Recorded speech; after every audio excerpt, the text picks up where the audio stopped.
tudo bem com vocês? Mais um vídeo no canal e o vídeo de hoje eu vou falar métodos para que o seu estudo se torne mais inteligente e para que você precise de menos tempo de estudo, só que com mais qualidade. Então eu vou dar dicas, conversar bastante com vocês e eu espero que vocês gostem do vídeo. Já não esquece de deixar o like e de se inscrever aqui no canal.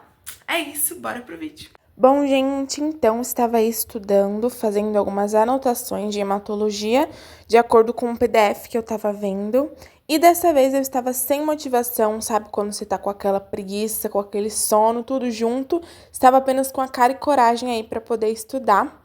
Eu estudo por volta de 2 horas por dia para o concurso. Eu ainda quero aumentar um pouco isso, mas eu já consigo administrar bem esse tempo, porque eu priorizo muito mais a qualidade de estudo do que a quantidade. Às vezes você pode estudar 4 horas por dia, mas de métodos que não funcionem para você e que não vai fixar o conteúdo na sua mente. Então é muito importante você se organizar e usar métodos bons de estudo no pouco tempo que você tem, porque a gente sabe também que muita gente trabalha, tem outras funções na vida, inclusive é o meu caso também. Então, por isso, eu vou passar algumas dicas que funcionam para você, em menos tempo, conseguir mais resultado nos seus estudos. A primeira dica, para mim, é a mais importante, que é focar em questões e anotações ao invés de resumos. Vou explicar melhor para vocês.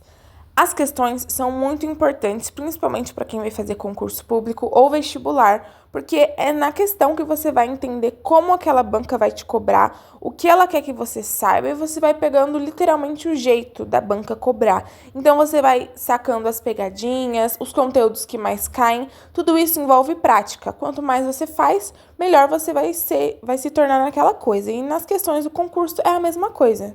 Eu sempre defendo a importância das questões, mas se você não souber a teoria, você vai errar muitas das questões. Então, eu indico a gente ter primeiro uma base teórica, né? Saber todo o conteúdo assim direitinho e depois focar bastante em questões. Pelo menos foi assim que eu estudei e me fez evoluir muito e acertar várias questões, inclusive passar em um concurso. E a próxima parte da dica é você priorizar anotações ao invés de resumos.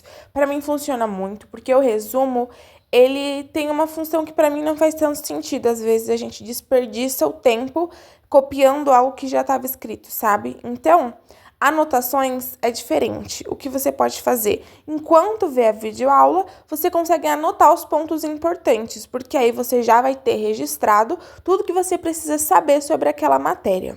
Mas, se você gosta de resumos, acha que faz sentido no seu estudo, tudo bem, mas uma sugestão é substituir por fichas, ou então revisões, porque nas fichas, aí sim você vai fazer uma revisão com os pontos mais importantes do conteúdo, e além de ter um resumo, né, com as partes melhores da matéria, você também vai revisar, ou seja, em outro dia, outro tempo do estudo, né, você vai se passar, dar um intervalo, você vai conseguir reforçar na sua memória a matéria. Então, uma dica muito importante é fazer as revisões por ficha, substituindo os resumos.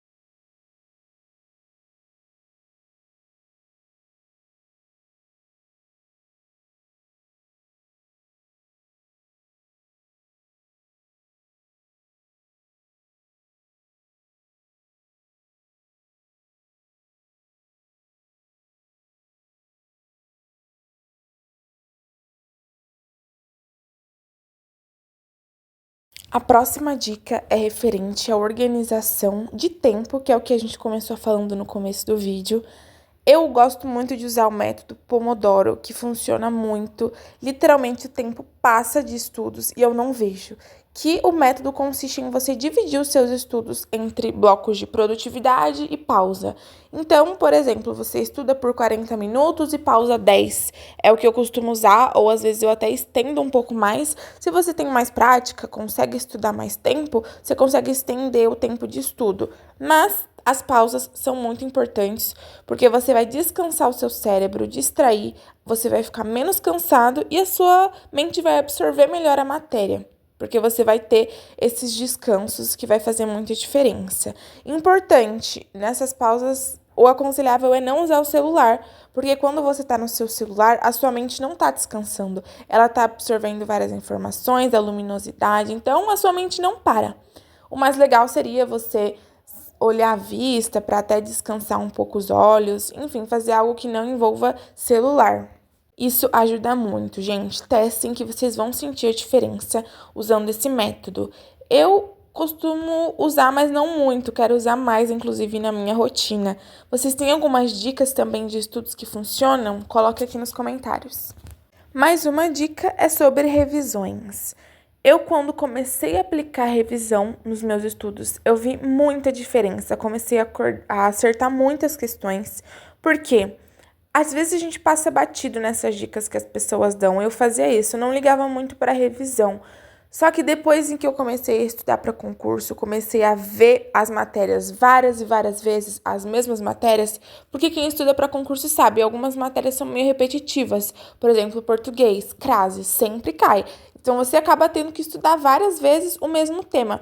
Isso faz total diferença, gente. Você simplesmente não esquece. Sabe aquela sensação de que você estuda, na hora você sabe, faz a prova, vai bem, mas depois esquece? Eu sentia muito isso. E isso parou de acontecer quando eu comecei a colocar as revisões em prática. E tem várias formas de fazer essa revisão. Tem as fichas que eu citei, tem também questões, é uma forma de fazer revisão. Eu, quando eu estava estudando para o TJ, gostava de fazer slides, por exemplo. Eu pegava várias anotações que eu tinha sobre o tema, né, a matéria, e fazia um slide. Aí lá no slide tem tudo mais resumido possível para que eu consiga fazer a autoexplicação, que é outro método que também funciona para mim, que é você ficar falando e absorvendo a matéria, como se você estivesse dando uma aula. Isso sempre funcionou para mim. Vocês gostaram dessas dicas, gente? Coloquem em prática e depois me contem aqui se vocês gostaram e se viram diferença. E também não esquece de se inscrever aqui no canal se você gostou desse vídeo e também deixar seu like que me ajuda muito. Bom, gente, então, tava aqui estudando, o ChatGPT me ajudou bastante, eu pedi várias coisas pra ele, porque eu não tava achando vídeo no YouTube sobre a matéria do concurso. Então eu falei pra ele me dar o que mais cai baseado no concurso, a matéria e questões também, e foi muito bom, vou mostrar pra vocês minhas anotações. Gente, tá em folha separada, porque depois eu vou pôr nesse caderno. Mas aqui tem um resumo de tudo do ChatGPT, que ele me explicou assim, basicamente tudo que mais vai cair, resumido, tá aqui. Aí aqui tem algumas anotações e questões que eu fiz também. E aqui tem a parte de um PDF, que ele também me indicou um PDF super bom, que é aprofundado no assunto, tem todos os detalhes. Então, aqui eu tô estudando nesse PDF, fazendo essas anotações, mas ainda falta bastante coisa do PDF, que é bem aprofundado mesmo. E aqui tá o resumo enxuto. E é isso, gente, passei a manhã toda estudando isso, ainda falta terminar o PDF, mas eu já tô bem feliz que eu consegui riscar essa tarefa do meu planejamento. Ó, gente, ainda falta bastante coisa, mas agora eu vou almoçar e depois eu venho pra parte de fração, que eu já comecei, mas tenho que terminar. Bom, gente, esse foi o vídeo, espero que vocês tenham gostado. Um beijo e aguardem o próximo vídeo. Tchau!